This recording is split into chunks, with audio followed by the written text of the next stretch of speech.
Thank you for listening to the Matt's Movie Reviews podcast, available on iTunes, Spotify, Podbean, and Stitcher. Also, please follow Matt's Movie Reviews on Facebook, YouTube, Parler, and Instagram. And of course, be sure to visit www.mattsmoviereviews.net for the latest reviews, top 10 lists, and more. Now, on to the show. Extraordinary tension around this stadium. Take your mark.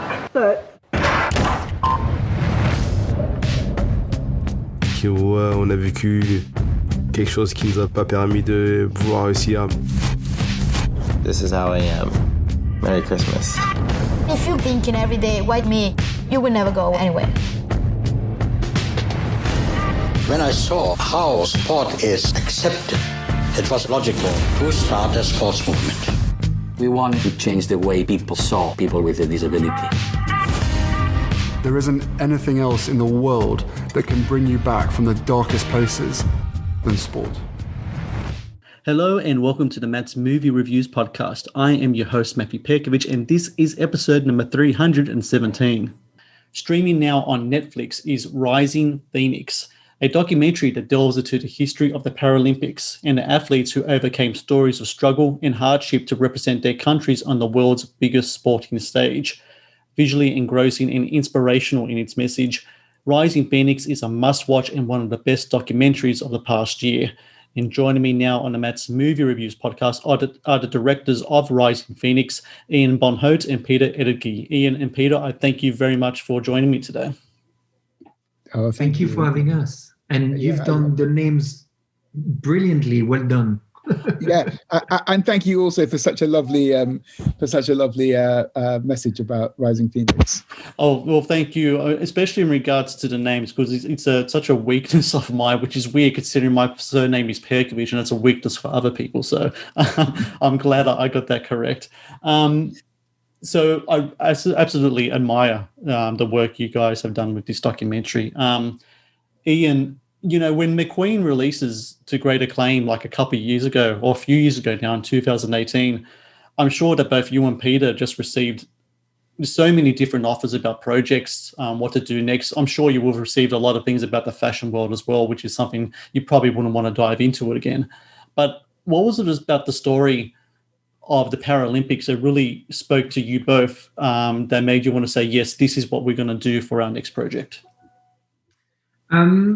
I think we, as you rightly said so in your question, we wanted to try to avoid being pigeonholed within the fashion world. Mm-hmm. And we kept on saying every time someone would introduce McQueen as a fashion film, we would always say that, no, it's a film about a fashion designer and a creative mind. Yes. So we always try to, we wouldn't like to be pigeonholed. The documentaries very quickly can, especially if you do big names into the cultural sphere, you could end up doing a lot of music documentaries, fashion documentaries, art documentaries, etc. So Peter and I have got a very strong passion for sports overall. Sports because we do enjoy sports massively, but as well because sports tend to bring a lot of emotional response in an audience. Mm-hmm. We've both of us very big football, soccer fan, and it's always incredible to see how much laughter, joy, sadness, fear, anguish you feel for your team during a game or during a season. And it's almost like making a movie. You try to get an audience to go through an emotional journey. So when both producer John Batsek and Greg Nugent got in touch with us about Rising Phoenix, which at the time didn't have the name Rising Phoenix, mm-hmm. Well, I think they sent us obviously a document detailing a bit the story, and they sent us a very good little teaser. And in the teaser, you could already feel within the 6-7 minutes of the teaser the emotional dimension of the piece. They had covered very well the origin story of Sir Ludwig Goodman and how he escaped, like by the skin of his teeth, the Nazi Germany in 1939 and became a refugee in the UK. And the UK gave him a chance to he was a prominent neurosurgeon, and they give him a chance to actually rebuild his life. And that kind of both talked to us. And I think he talked to a lot of people which come from immigrant background or have actually moved from one country to the next. And then what is amazing with what he's done is actually give a platform for a lot of people, people with disability, which have been left to the wayside of mainstream society. And he gave them a platform to perform as well as to change people's mind. And the sports themselves and what people could achieve in their wheelchair, in the different wheelchair sports, or with blades, or blind football again, just knocked our socks off. I can say that. You could see that all of these people were top athletes, which never had the visual platform to be celebrated, neither within the mainstream through advertisements or in movies. Nobody had actually tackled that subject matter. Nobody had portrayed these people to the value they had. And I think that was a challenge we were really keen on taking on. We love misfits. So we felt that the movement as well as the athletes were misfits, and we wanted to do them justice. Peter, Ian mentioned before the story of Sir Ludwig Goodman. In many ways, the founder of what we see now as the kind of like the Paralympics. And, this film that you both made has so many great stories, and his story is just one of them. It's a kind of a film that you can really foresee becoming like an Oscar-winning kind of big kind of thing, great performances, great story, etc. But it just seemed to me that before this documentary, and I have to admit to be part of this ignorance as well, I did not know anything about his story whatsoever. When you hear about a story such as his, do you feel a certain responsibility to be able to share that story with the world? Oh, no doubt. I mean, not just a responsibility, but also, kind of like a passionate desire to get it out there. I mean, neither of us knew about it ourselves, and it was just such an extraordinary story. And very, very soon we met his wonderful daughter, who's in the film, and speaks so movingly about the family's journey from Nazi Germany to, as refugees to London. And that spoke to us simply because, we're living in a time where kind of there's a stigma if you're an immigrant, that's very true of the UK, which has always been very tolerant, but at the moment with the whole Brexit thing. So that's just on that level, it spoke to us. And then the story of how, a time where people, Jewish people and disabled people as well, were being kind of like persecuted, kind of killed. I mean, in Nazi Germany, it was disabled people as well as Jews who were being discriminated against and ultimately killed. And this Gutman's story of saving people who were severely disabled, and the fact that came out of his own desire to protect persecuted people after what he'd witnessed himself in Germany. I think we listened to some of those archive that we feature in the film, the audio archive, and we were in tears. At the research, when we were kind of doing the research for the film.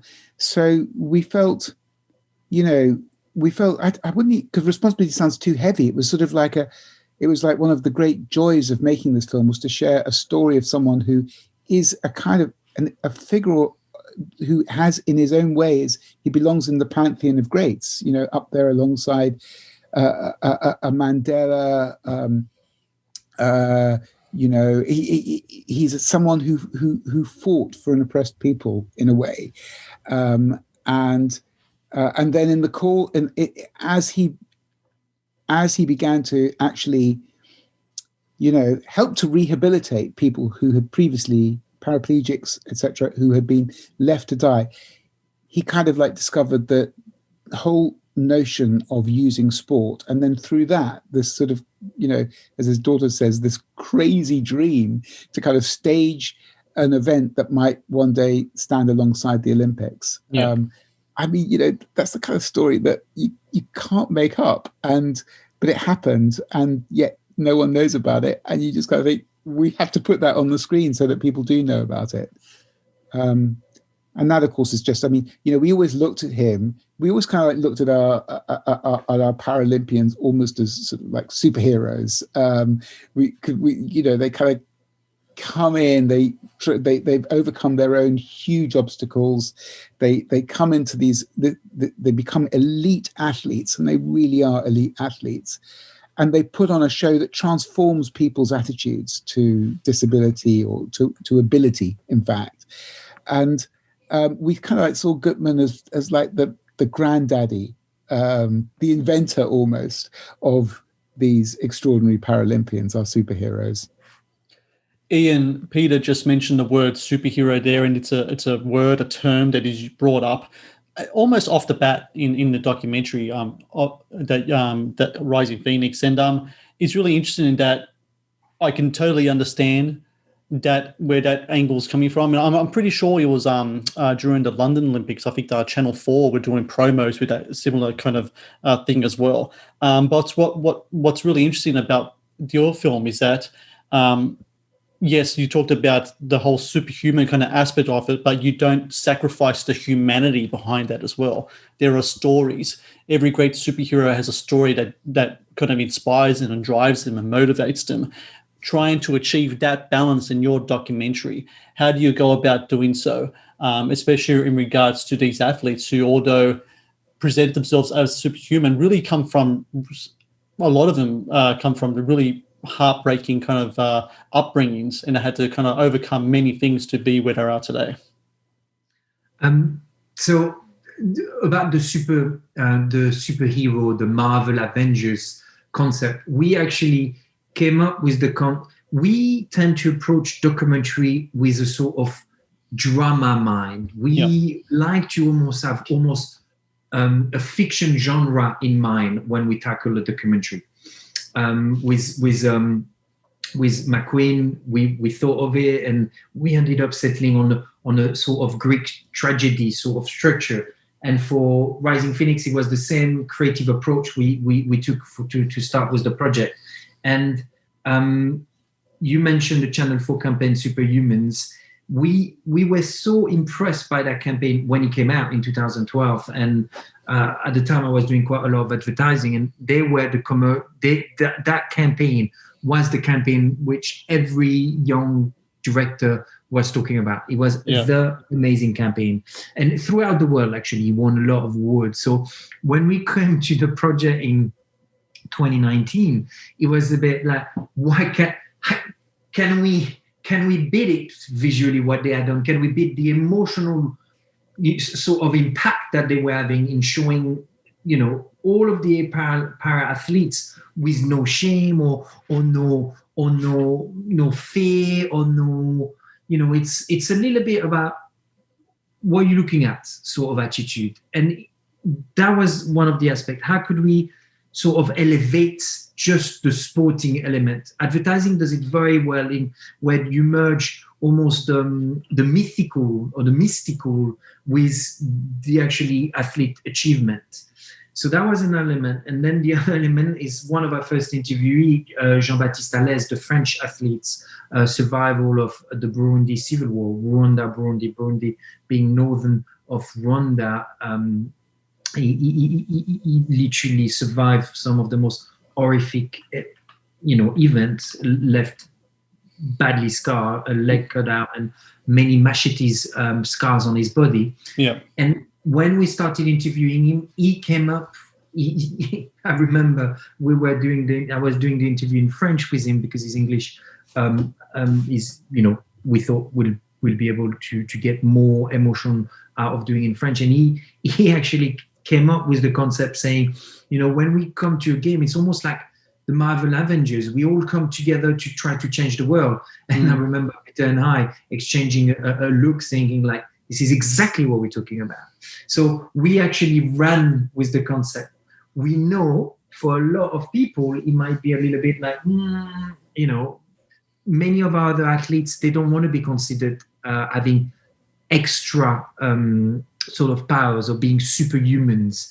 They just want to be, they're fighting hard enough to just being considered like equal humans in all measure, because society hasn't made any of facilities easy to access for wheelchair users, of someone which is blind, deaf, etc. So they just want to be normal and treated normally, and having a fair level playing field for them to get on with their lives. But as you rightly said, so one thing that struck us when we interviewed Bebe Vio, the Italian fencer, she did tell us that, many people, you start at zero and then you train all your life, and then you get to the top of your game, which is the level 100. Yeah. Many of those Paralympians have started with, potentially 2 legs, 2 arms, and an accident, a disease, or something like this, kind of change. So some of them were already athletes in their own rights.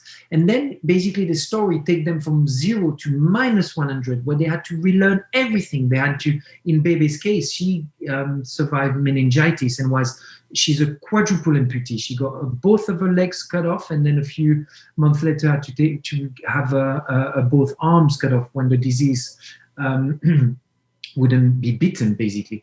And she had to relearn simple things like brushing her teeth with she couldn't do it anymore. She had to relearn to walk, etc. So from that stage to go on to become one of the greatest fencers of all time, it's a massive journey. And that journey, again, as filmmakers, as storyteller, is amazing, because the struggle to even get to the stage where you and I can just turn on a light, go cook some dinner, then go to bed. A lot of people with disability journey to get into their house or their flats, get in the car, get out of the car, is a much bigger struggle. They don't want pity. No one wants pity. They just want the acknowledgement and just being left to do their own thing. But yeah, those two concepts of like coming from really, really hard-beaten backstories to elevated to being a sort of Marvel Avengers coming to save the world. So it's not superhero, it's almost more of a Marvel Avengers, where all of them discover one of the powers. And that's what we did visually as well. We tried to recreate that visually in our movie sequences to do justice to that special power that they discover. And I have to say, I really do appreciate that. I get a lot of movies sent my way, documentaries especially, and Peter, what you and Ian do with this film in regards to the visuals, it's not just plucking someone on a chair in a hotel room and just shooting that. There is a effort put into there. You have locations, you have costume. The interviews themselves tell a story with above a story, above another story. And the visuals, we talked about the word superhero in the sort of way as well, kind of way that there are poses and such in the film with these athletes. They kind of almost look like titans or like Greek gods as well. When it comes to that visual component of the story, you have your angle in regards to the superhero thing, but getting that on the screen, how do you like to approach it? Do you storyboard it all? Can you storyboard for a documentary like you do for a feature film? Do you have art directors or such to help you with that? Or is that something that's coming from both you and Ian? Well, it kind of comes from both of us in that we will sit around and we'll discuss references. We'll discuss also, we think about, we don't just sort of think, okay, we're going to have a beautiful piece of imagery now. We think, who is the athlete? What is their story? What is the element that's appropriate for them? What is the best way to showcase who they are, how they move, what they do as a sport. So we think about all of those things, and then it sort of becomes kind of. And we also think about where they are. We think about where they're from. So, for example, just taking Bebe Vio for a second. Yes. She's a young Italian fencer. Fencing is kind of considered one of the great sort of noble arts of Italy, going back to the Renaissance. And so we thought, wouldn't it be great to kind of like find a kind of Renaissance palazzo, and then we did a bit of location. We had such an amazing team of researchers on the film, and we gradually gathered some references, some location photographs from Rome of potential suitable places. Excuse that doorbell. It's a nice doorbell, by the way. And then, you know, I think Ian, you know, you started noticing particularly the frescoes on some of the walls, and, you know, saying, God, isn't it amazing that all of the cherubs and gods and people that are depicted in those frescoes, they're all able-bodied. Yeah. And so we started really focusing on palazzi which would have those kinds of frescoes in them, that, you know, the contrast with Bebe, who is, you know, has lost all her limbs to meningitis at the age of 12. So she's, you know, the contrast of her in this setting, and she is extraordinarily beautiful as well, a radiant sort of face, but she, you know, she has she has lost her limbs, and that, you know, the contrast between the paintings in the palazzo and her was something that we thought that would be fantastic. So you can see a little bit there how all the elements come together. So other cases, like for example Ellie Cole, the swimmer, was much simpler because, you know, we'd read how we understood that either from a pre-interview or from our reading, we understood how not only was she a swimmer, but she, you know, she loved the water because the water is where she felt she felt whole. She wasn't sort of like aware of her disability, or other people weren't making her aware of her disability. And she just loved the water and being in the water and the sense of freedom that gave her. So we decided to shoot her in an underwater tank and really sort of like try and make it slightly ethereal and capture that sense of freedom and also her natural grace, which, you know, so with each of the athletes, that was the sort of process that we went through, and we also thought very carefully about the locations in which we shot the interviews and how we shot the interviews, because we like, although they are interviews, and that's the most classical device of any documentary is the sit down interview, we like to almost make our protagonists feel like characters in the film, really, and so in a very natural setting that has got some sort of visual appeal to it, and in tight close-up and in wide shots, so you see the full setting. So, you know, we think very carefully about all of those visual elements. I mean, there is just no reason not to consider those things in a documentary. And if you look at I mean, you know, we're both looking at a lot of the documentaries that have been presented during award season for Oscars and BAFTAs this year, and it's just extraordinary seeing the variety and creativity in the documentary field at the moment. It shouldn't be called documentary; it should be called non-fiction as a field, and it should have separate genres within it, because it's no longer just sort of factual journalism-based medium. I mean, maybe it never was, but that's the kind of common perception of it. It's an extraordinarily kind of like creative and exciting medium to be working in. And I would actually second that in regards to the different genres within the documentary, because as I said, a lot of documentaries do come our way, and you know, you can put it under a banner of one thing, but there's so many different styles of filmmaking being employed and different stories to, you know, reflect that as well. So I'm all for that. You know, Ian, there's so many fascinating things about this documentary, and one of them is the whole chronicle of the situation in Rio in 2016. And for me, that really kind of exemplifies kind of like the best and worst attitudes towards the disabled, and especially towards the Paralympics as a whole. On one end, you still have the struggle, the discrimination, where it just seemed like the Olympic board just was casting aside the Paralympics. That's kind of like this nuisance, this kind of like this tag-along thing that they didn't put any type of resources or money into. But on the other end, even though earlier in the events, you know, the seats were empty and such, as soon as word started coming out, people were coming to see the events, were coming to see the athletes. When you were going back in interviewing people involved with that whole process, did you think that even though there was a struggle to get the Paralympics back on track in Rio and into and to happen at all, considering it could have been cancelled at any moment, and that at the end that they felt there was a victory for them and that they were getting through to people, especially considering that numbers-wise, I think Rio was the second most attended Paralympics since maybe Beijing.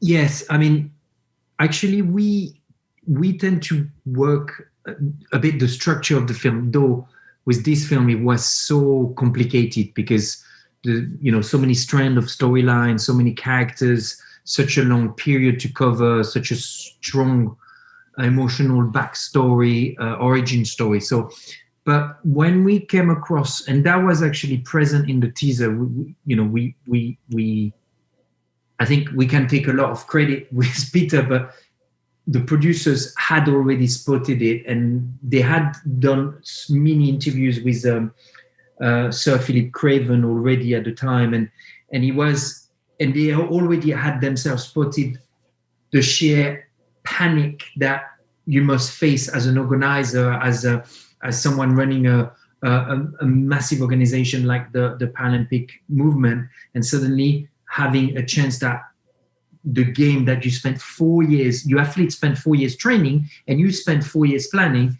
is about to not happen. How do you deal with that? So that was already there. So we thought, Peter and I, we were always really worried that the film could have too many old elements, too many looking back, where London and Rio were perfect. 2012, 2016, it's almost yesterday. Visually, the type of archive you get, it's a very contemporary feel. And what was, in a way, came out, almost the ideal scenario would have been that London was a failure and then Rio was the success. So you could have built an emotional structure like this, but that wasn't the case. So what we did, we ended up at the end of our first act with the triumph of London, of actually the Paralympic movement being such an amazing sort of finally recognized, appreciated. In a way, Beijing had set up all of the right things, but the government was behind it. Where in London, it's the people, the advertising was there, the atmosphere was there, the country was there, everyone was. Still, people talk about it as the greatest games ever.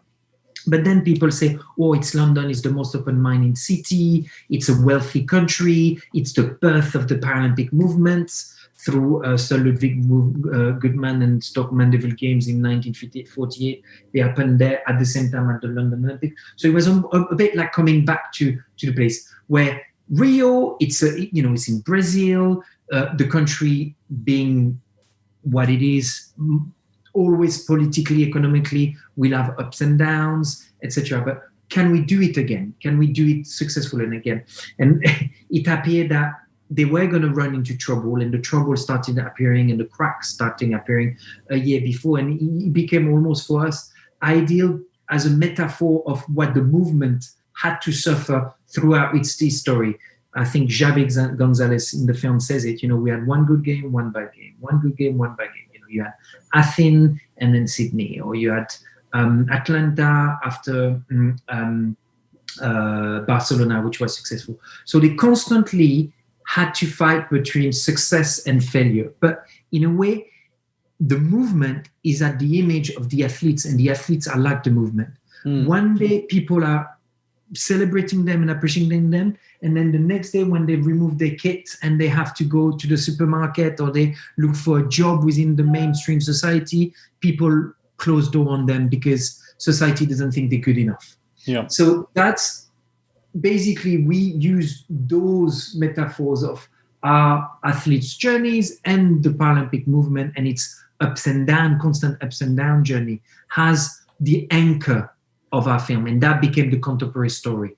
And that's how, and I think Peter was like straight away when we discovered Bebe, was like, it's amazing with Bebe because in London she wasn't a Paralympian yet, but she still carried the flame, and she was really sort of allowing us to follow the journey of the Paralympic movement through our eyes, of seeing London and being like, oh wow, it might be amazing, and then coming to Brazil, where she was supposed to be celebrated, she was to be successful, and actually everything could have been taken out under her eyes. But again, what was amazing, and we wanted to finish on a high with the film, thankfully, thanks to Kickstarter campaigns, and suddenly the people of Rio hearing about the project, the Cariocas, the people of Rio finally came, and the audience was amazing. And Brazilian people, if you've ever been to Brazil or you know Brazil, they're extremely passionate about sport. And when they fall in love with something, they go crazy about it. And that's exactly what happened there, where they went completely falling in love with the movement, and they've really celebrated, and the whole Brazil ended up being a success because of the people. Well, I have to say that I've completely fallen in love with your movie, Rising Phoenix, and I think a lot of people have as well. And it's just such a tremendous work. And coming from myself, my sister is physically and mentally disabled as well. We, as a family, have gone through the struggles, and she's gone through the struggles as well. To see a movie like this to represent disabled people the way that you do has been very inspiring and just very moving for me especially. So I just want to thank you both, Peter and Ian, for your film and also for your time today. Such a pleasure. Thank you very much. Touch us very much what you just said, because we really wanted to make it for everyone which is going to be born or which is going to suffer any sorts of disability in the future, to show this is not the end. There's life carries on, and we shouldn't listen to society or some stupid presidents telling us we're not good enough. We just got to raise and go out and get it. And that's what we wanted to do with the film. Amen. Peter and Ian, I thank you very much for your time today. And take care. Thank you. Thank you.